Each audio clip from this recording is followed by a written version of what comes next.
Second disclaimer पढ़ें और follow करें। नेक्स्ट टॉपिक हम पढ़ रहे हैं टाइप ऑफ फाउंडेशन बिल्डिंग के लिए।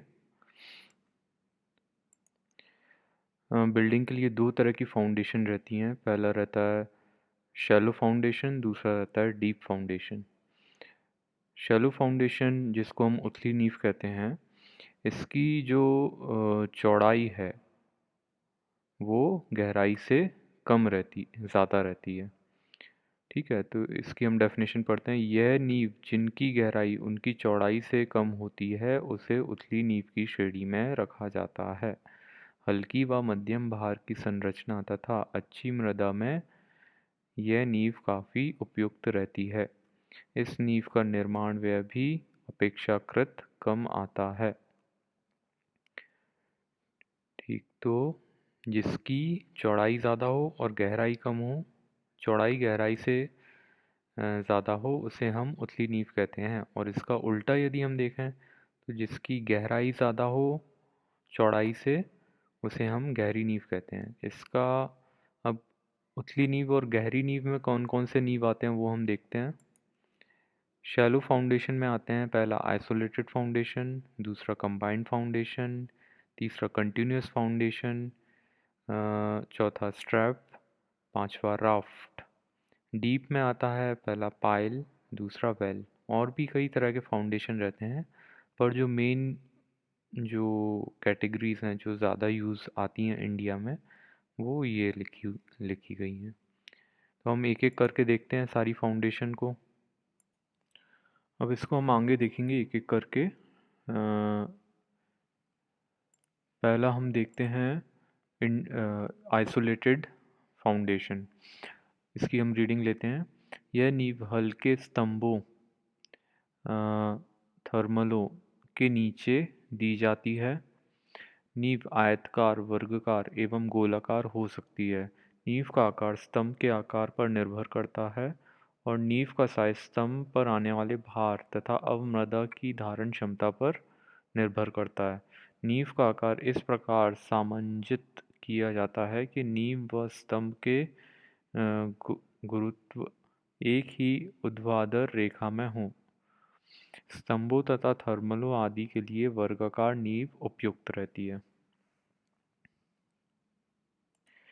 तो जो आइसोलेटेड फाउंडेशन है वो सबसे पहले तो फ्रेम स्ट्रक्चर में हम इसका प्रयोग करते हैं। दूसरा कि इसमें जो भी कॉलम्स हैं, हर कॉलम के नीचे एक अलग फुटिंग दी जाती है।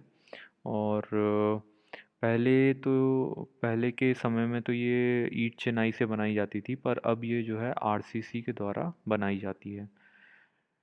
तो ये जैसे हम देख रहे हैं, ये ब्रिक के द्वारा बनाई गई है। आरसीसी के द्वारा ये हम इसका क्रॉस सेक्शन यहाँ पे देख रहे हैं आरसीसी फुटिंग का। तो नीचे बेस कंक्रीट डालेंगे, फिर सरिये डालेंगे और उसके ऊपर जो है जो इसका फ्रेम लगा के उसमें कंक्रीट डाल देते हैं।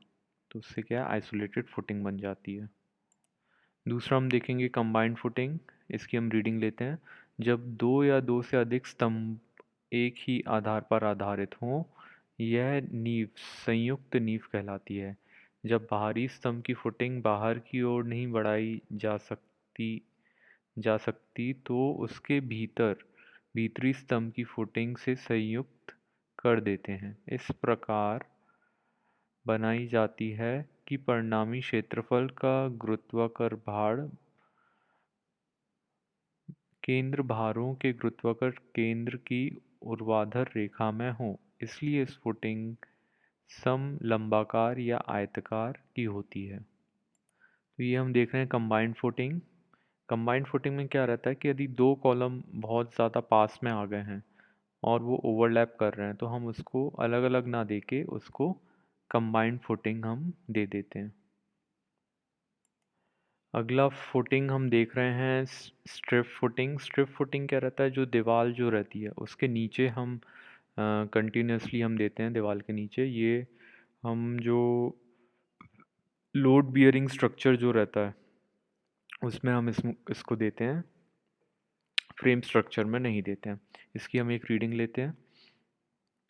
पत्थर या ईंट चिनाई की दीवारों के दोनों तरफ बाजार की ओर खिसके या ऑफसेट लगाकर नींव में आवश्यक चौड़ाई प्राप्त की जाती है। प्रत्येक खसका 5 सेंटीमीटर दोनों सिरे पर बढ़ाया जाता है। इस प्रकार उचित संख्या में खसके लगाकर दीवार की नींव में आवश्यक चौड़ाई प्राप्त कर ली जाती है। खसकों की ऊंचाई 10 सेंटीमीटर से 30 सेंटीमीटर रखी जाती है। दीवार में चिनाई के नीचे कंक्रीट का ब्लॉक डाला जाता है जिस पर दीवार की चिनाई प्रारंभ की जाती है। कंक्रीट ब्लॉक के लिए चूना कंक्रीट 1:2:6 या सीमेंट कंक्रीट 1:6:12 प्रयोग की जाती है। कंक्रीट ब्लॉक की मोटाई 20 से 30 सेंटीमीटर रखी जाती है और दीवार से 10 से 13 सेंटीमीटर बाहर बढ़ाया जाता है। इस प्रकार की नींव को स्ट्रिप नींव कहते हैं। तो ये हम इसका डायग्राम देखते हैं। ये डायग्राम में जो दीवार है उसका क्रॉस सेक्शन दिखाया गया है।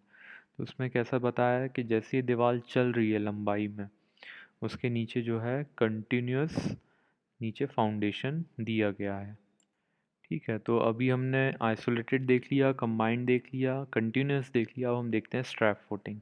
स्ट्रैप फुटिंग ये हम यहाँ पे ये डायग्राम देख रहे हैं। तो यहाँ पे क्या है, 2 कॉलम है। पहला कॉलम क्या है, इसका पूरा डायमेंशन है यहाँ पे, है ना। पर दूसरा कॉलम क्या है, आधा है यहाँ पे। तो इस पे जो लोड आएगा वो एसेंट्रिक लोड आएगा, मतलब सेंटर पे नहीं आएगा। और यहाँ पे तो सेंटर में ही आ रहा है। अब ये एसेंट्रिक लोडेड कॉलम फुटिंग को हम क्या करते हैं, एक कंक्रीट बीम से दूसरे कॉलम से हम इसको अटैच कर देते हैं। ठीक, इस तरह का कॉलम हम उस कंडीशन में देते हैं जब पास में ही जो है दूसरी प्रॉपर्टी शुरू हो गई है और हम यहाँ पे पूरा कॉलम नहीं दे सकते हैं। तो इस केस में जो है हमें स्ट्रैप बीम देनी पड़ती है। स्ट्रैप बीम देने से क्या रहता है, इसका जो एसेंट्रिक लोड जो आ रहा है ये वाले फुटिंग पे, इसके इफ़ेक्ट को वो बैलेंस करता है और इसको इसकी स्टेबिलिटी को बना के रखता है। इसकी हम एक रीडिंग ले लेते हैं। Strap footing. It is a type of combined footing consisting of two or more column footing connected by the concrete beam. A strap footing is often used in conjunction with the column that are located along with the building property.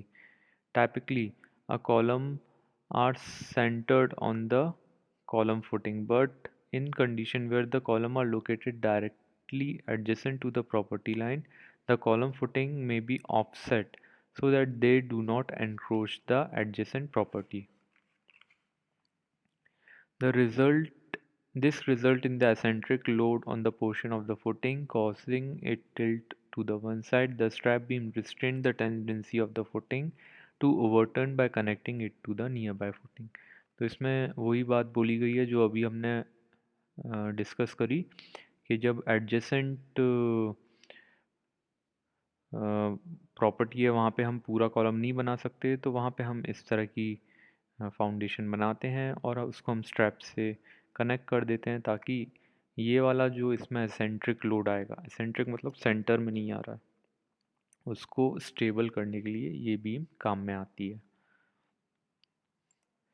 Next हम पढ़ेंगे raft foundation. इसका हम पहले theory पढ़ते हैं। भराव वाली शिथिल तथा जल युक्त दलदली मृदा में जहाँ भारी संकेंद्रित भार आ रहे हों, राफ्ट नींव दी जाती है।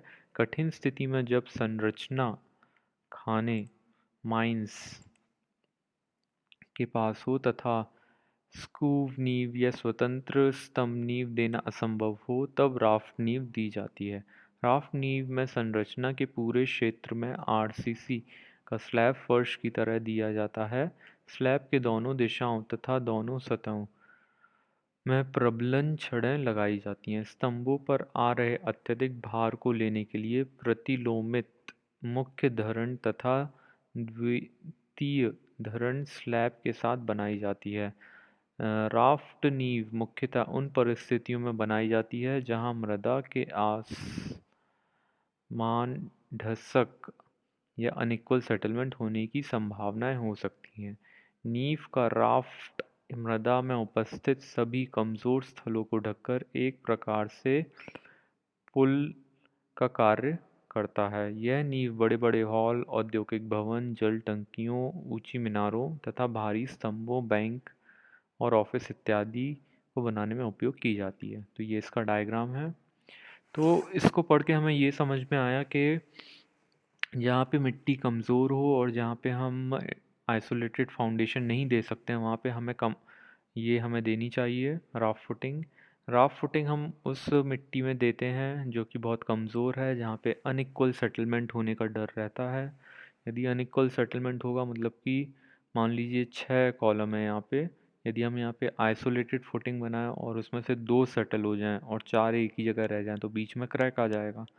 तो ऐसी मिट्टी, कमज़ोर मिट्टी में हम क्या करते हैं कि नीचे पूरा एक हमने स्लैब दे दिया आरसीसी का, और उसके ऊपर हमने ये 6 कॉलम खड़े कर दिए और उसके ऊपर हमने बिल्डिंग जो है बना दी। तो कमज़ोर मिट्टी के लिए जहाँ पे अनइक्वल सेटलमेंट हो रहा है वहाँ पे हमें राफ्ट फाउंडेशन ही बनाना पड़ेगा। चलिए, अब हम डीप फाउंडेशन अगले लेक्चर में डिस्कस करेंगे। Thank you.